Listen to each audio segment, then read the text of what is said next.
We were looking at the sort of environment of Allotment Soup, which is an amazing sort of outdoor growing space that we have here at Artgene in Barrow. People collected things off the site, and we did some beautiful drawings with the group. So they looked at plants, they looked at insects, they looked at various things that appealed to them on the site. We worked with an amazing local writer, Kate Davis, taking all the things that we'd learned around nature and landscape and plants and insects on day one.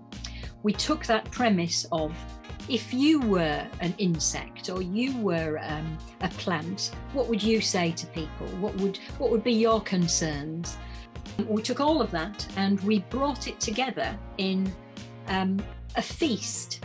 So the premise which we'd set on day one was to think about that feast that would happen if insects and plants all came together around a table, and what would they say to each other around that dinner table.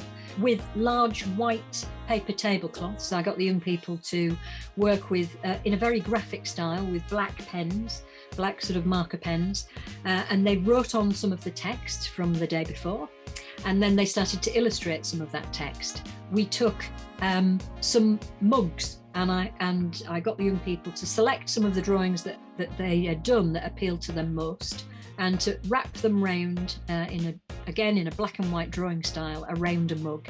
And these are with ceramic pens, so once they're cooked in the oven, they'll last on these mugs forever.